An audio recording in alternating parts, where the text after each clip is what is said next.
There is a part of you that you keep locked away, a part you never show to anyone, not even to yourself in the quietest moments of the night. You have built a life around its absence, carefully arranging your days so you never have to look at it directly. You tell yourself you are fine, that the past is the past, that you are stronger now. But sometimes, in the unguarded space between one thought and the next, you feel it. A cold draft from a door you thought was permanently sealed. A tremor in your otherwise steady hands. A sadness that arrives without a name or a reason, settling deep in your bones. This is not a random feeling. It is not a flaw in your character. It is a message. A signal from a place within you that remembers everything. A place that never forgets. Today, we are going to listen to that message. We are going to look at the 5 signs that a pain you thought was buried is still alive, still shaping your choices, your relationships, and the very way you see yourself. This is not about digging for drama. This is about understanding the quiet, persistent ways your unconscious mind tries to tell you that a wound from long ago is still waiting to be seen, to be heard, to finally be allowed to rest. The first sign is a constant, low hum of anxiety that has no clear source. It's not the sharp fear of a specific threat, like a near miss in traffic or a looming deadline. This is different. It's a free-floating unease. A background noise in your mind that you've grown so accustomed to, you mistake it for silence. You wake up with it, it's there while you make coffee, while you work, while you try to relax. It's the feeling of waiting for the other shoe to drop, even when everything in your current life is perfectly stable. You might find yourself constantly bracing for impact, your shoulders tense, your jaw clenched, for a disaster that never seems to arrive. This is because the danger isn't out here. The danger is a memory. It's an old recording of a time when you were truly vulnerable, truly helpless, playing on a loop in the hidden chambers of your mind. Your body remembers the feeling of being unsafe, and it stays on high alert, forever protecting you from a ghost it cannot see, but one it will never, ever forget. The second sign is a pattern of emotional numbness in situations that should, by all accounts, make you feel something. A promotion at work that leaves you empty. A heartfelt compliment that slides right off you.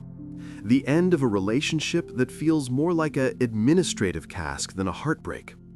You watch other people experience the full spectrum of human emotion, joy, grief, passion, rage, and it feels like watching a movie in a language you don't understand.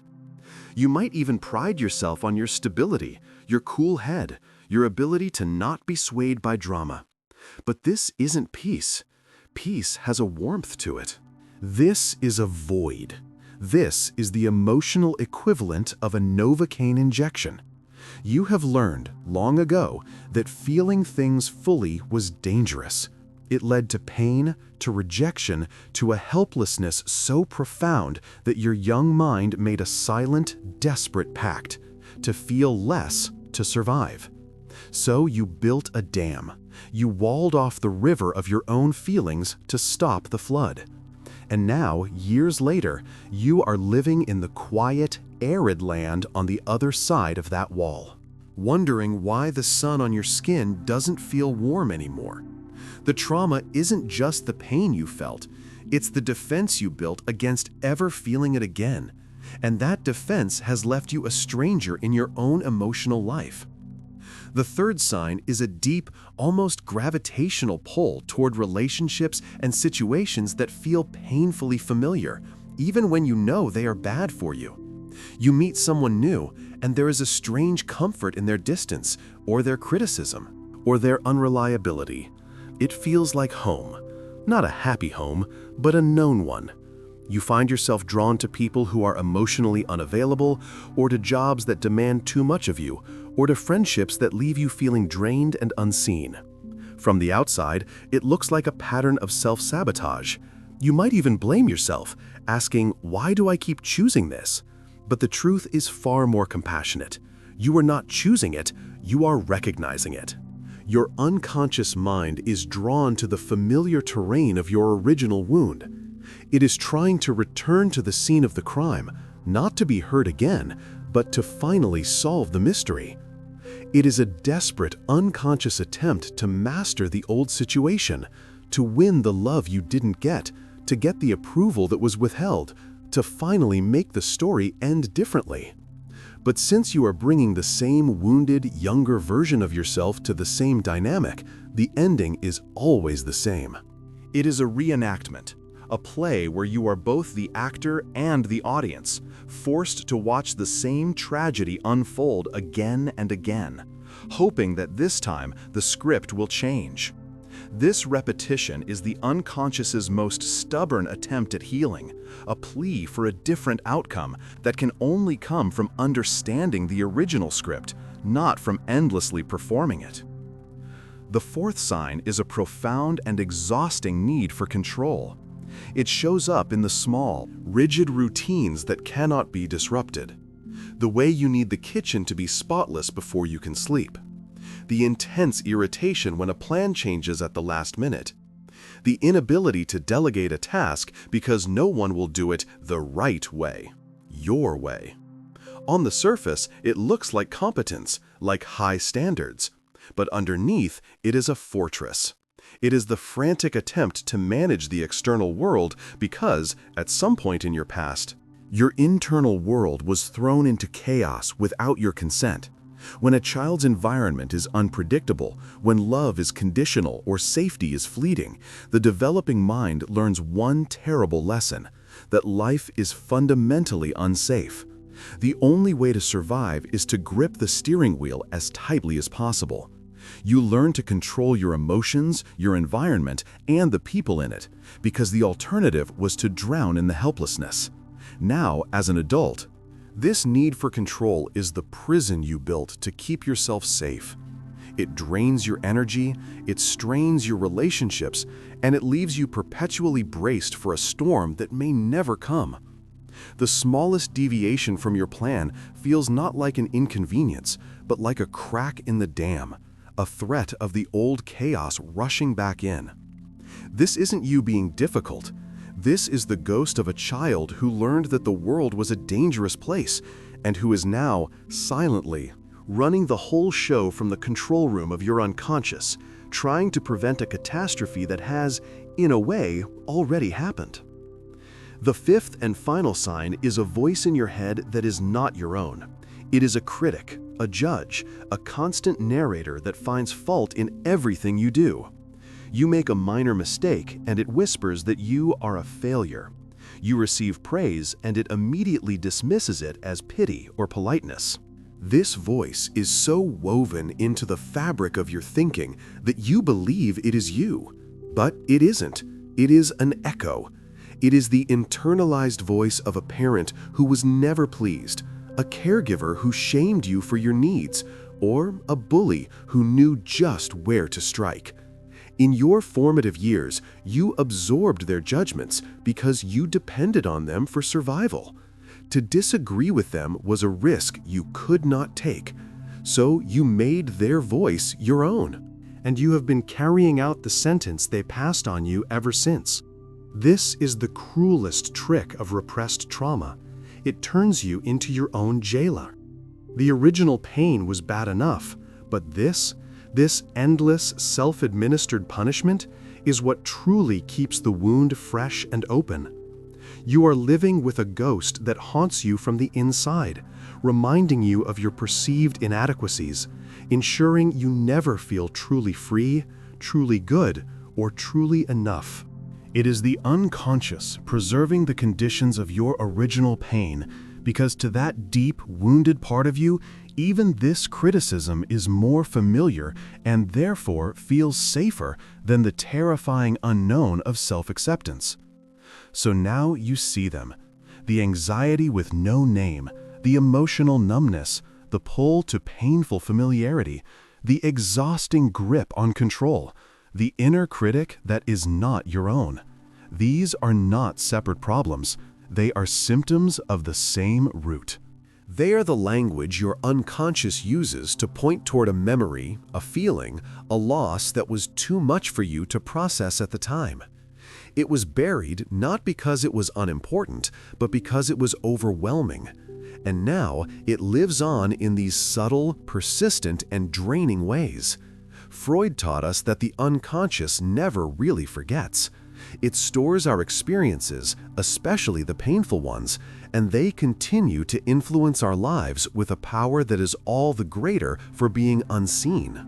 The goal is not to erase the past, but to bring it into the light of your conscious understanding, to see the thread connecting your present reactions to your past hurts, to meet that younger version of you with compassion, and to finally tell them that the danger has passed, that they can stand down. When you look at your own life, at these quiet signs and patterns, what is the one story they seem to be telling? What is the old hurt that your mind and body are still trying to resolve?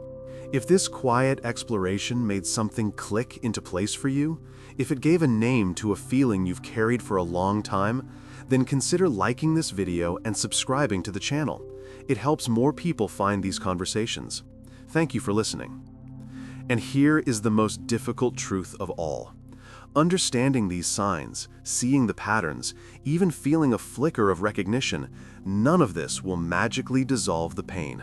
The unconscious does not surrender its secrets so easily. For a moment, you might feel a wave of relief, a sense of, that's why. But then Monday morning comes. The anxiety is still there. The numbness returns. You find yourself in the same old argument with your partner, or feeling that familiar crush of self-doubt after a small mistake. This is the point where many people turn away. They think, I understood it, but nothing changed, so what was the point? This is the crucial moment. This is where the real work begins, not in the brilliant flash of insight, but in the quiet, stubborn return to the same old feelings. The understanding we are talking about is not a one-time event. It is not a key that unlocks a door and then is discarded. It is a slow, patient process of translation. You have spent a lifetime speaking the language of repression, of control, of numbness. Your unconscious speaks the language of symbols, of body sensations, of repetitive dreams and inexplicable moods. The gap between these two languages is where you now must learn to stand. When the anxiety rises for no reason, instead of frantically looking for a source in your present life, you pause, you take a breath, and you gently ask, what old fear is this? What is this reminding my body of? When you feel the pull toward that familiar, painful relationship, you don't just follow it or hate yourself for it. You notice it. You say to yourself, this feels like home. This is the terrain of my old wound. I am being drawn back to the scene. When the inner critic starts its relentless commentary, you do something radical. You listen, not as its victim, but as a detective. You ask, whose voice is this, really? When did I first hear these words? This is the process. It is the work of bringing the flashlight of your conscious awareness into the dark rooms of your unconscious. At first, the light will feel weak. It will only illuminate dust and shadows. You will feel foolish. You will want to turn it off and go back to the way things were, because even the pain was familiar. But if you keep holding that light, slowly, patiently, you will start to see the shapes of the furniture. You will see the old toys left on the floor, the faded pictures on the wall. You will see the child you once were, still sitting in that room, guarding the original hurt. And your job is not to rush in, not to demand that they stop feeling what they feel. Your job is to sit with them, to finally listen, to finally offer the comfort that was missing all those years ago. This is not about changing the past. It is about changing your relationship to the past. It is about integrating that lost, wounded part of yourself back into your story, not as a secret shame, but as a fundamental part of who you are. The goal is to become a whole person, and a whole person is one who has made peace with all their parts, even the broken ones. The repetition compulsion, the need for control, the numbness, they all begin to lose their power not when you fight them, but when you understand their original protective purpose and thank them for their service. You can then gently tell them, "I see you. I know why you are here. The emergency is over. I can take it from here." So the question is not, do I understand? The real, more difficult question is, am I willing to stay with this understanding day after day, even when it feels like it's not working? Am I willing to meet my own pain with a curiosity that is stronger than my fear? And so you continue. You wake up tomorrow and the feelings are still there.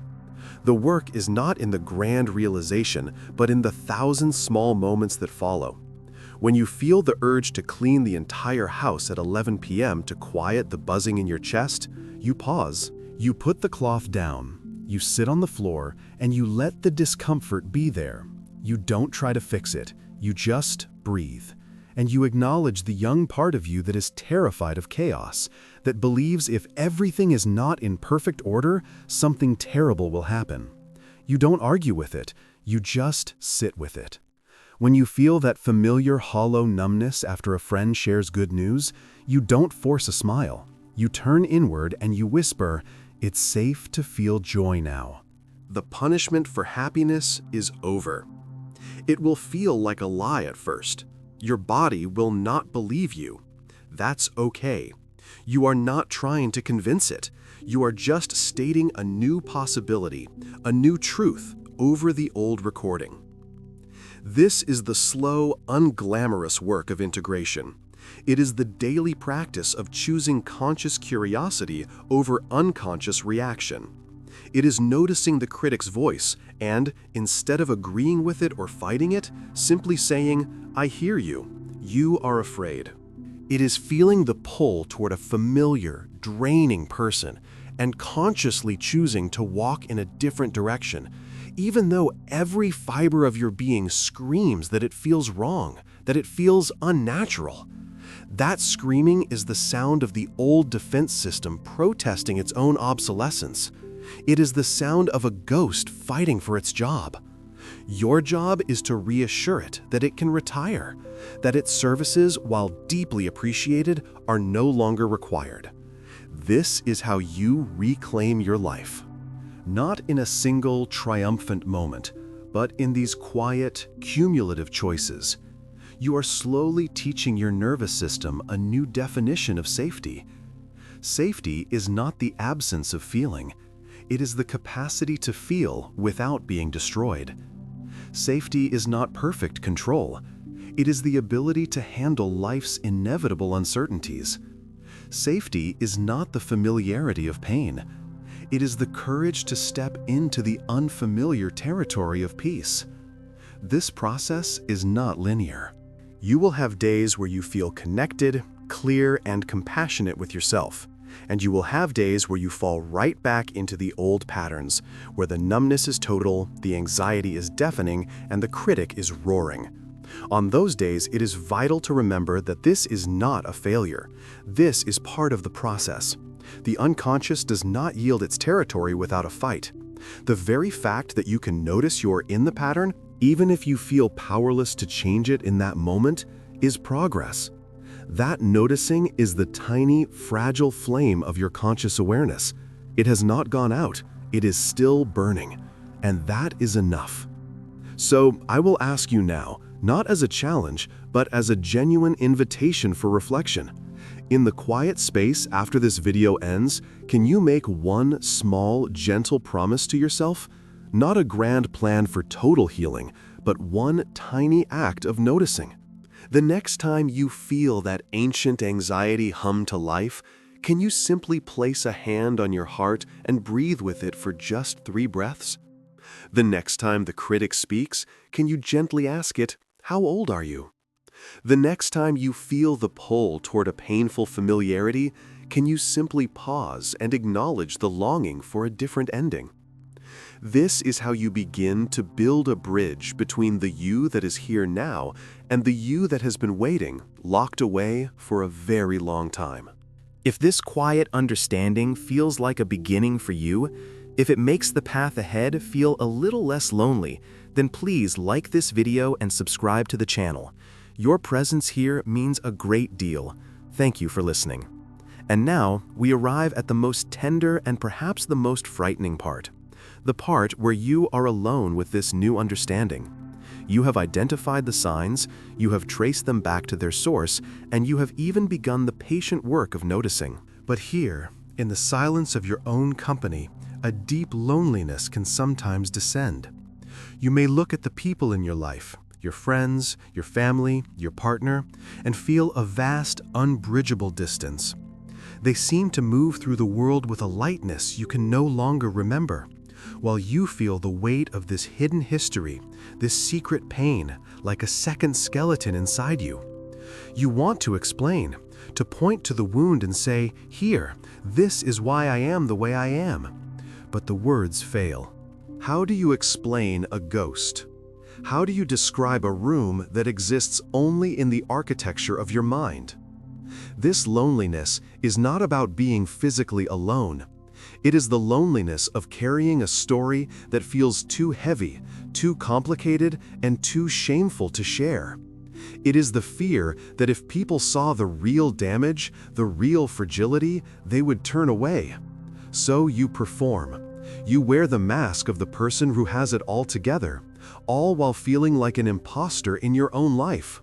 This is the final, silent echo of the original trauma. The conviction that your deepest pain must be endured in isolation, that to be truly known is to be rejected. But this belief, too, is an old recording. It is the voice of a child who had to hide their hurt to protect themselves, or to protect the people they loved. That child learned that vulnerability was dangerous, and now, as an adult, you are living by that same outdated rule. The work now is to challenge that rule. Not by forcing yourself to confess everything to everyone, but by beginning to offer that understanding and that company to yourself. To become the one person who does not turn away from your own pain. So I ask you this, in all sincerity, where in your life do you feel the most lonely, even when you are surrounded by people? What is the part of your story that you are most afraid to tell, even to yourself? If sitting with these questions has made you feel seen, even in your isolation, then please consider liking this video and subscribing to the channel. It is a way of saying that these conversations matter, that you are not alone in feeling alone. Thank you for listening.